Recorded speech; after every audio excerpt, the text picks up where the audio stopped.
السلام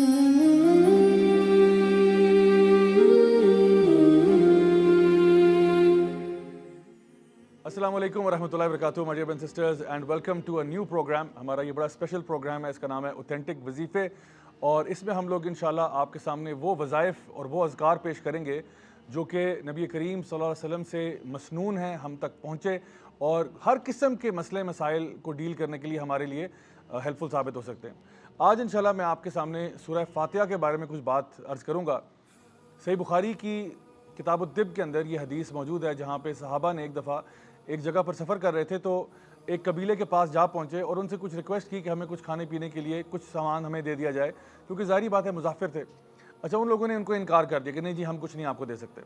ان دا مین ٹائم کیا ہوا کہ ان کا جو سردار تھا قبیلے کا, اس کو کوئی سانپ یا بسو وغیرہ ڈس گیا, جس کی وجہ سے اس کی حالت جو ہے وہ بہت زیادہ کرٹیکل ہو گئی. اب انہوں نے دوبارہ سے کانٹیکٹ کیا صحابہ کو کہ بھئی اگر آپ میں سے کوئی شخص رقیہ جانتا ہے یا کوئی ٹریٹمنٹ کا کوئی آپ کے پاس طریقہ کار ہے تو پلیز آپ ہمارے اس سردار کی جو ہے مدد کریں. صحابہ میں سے ایک آگے بڑھے اور انہوں نے کہا کہ ہاں میں رقیہ جو ہے وہ جانتا ہوں, اور انہوں نے کیا کیا کہ سورہ فاتحہ جو ہے اس کا دم کیا. اب سورہ فاتحہ کس طرح دم کیا؟ سورہ فاتحہ پڑھنا شروع کی اور بعض روایات میں مینشن کیا گیا کہ 7 دفعہ پڑھی اور پھر ان کے اوپر بلو کیا, جس طرح ایسے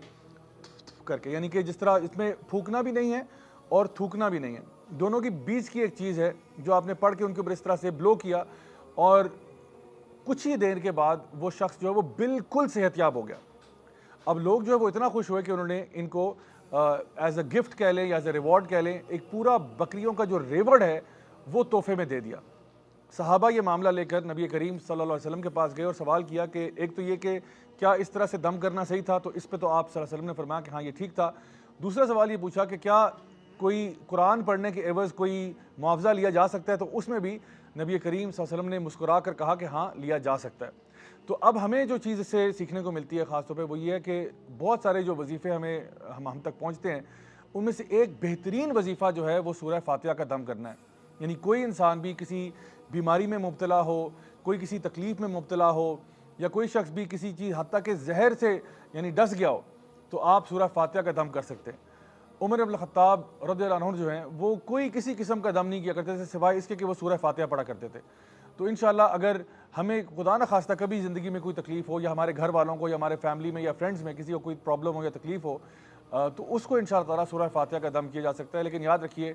کہ وہ جو دم ہے وہ کنوکشن کے ساتھ ہونا چاہیے, دل سے ہونا چاہیے, اور اس امید کے ساتھ کہ اللہ تعالیٰ جو ہے وہی ہے جو شفا دینے والا ہے. تو انشاءاللہ آئی ہوپ کہ ہم لوگ اپنی زندگیوں میں اس چیز کو لے کے آئیں گے. انٹل نیکسٹ ٹائم, والسلام علیکم ورحمۃ اللہ وبرکاتہ.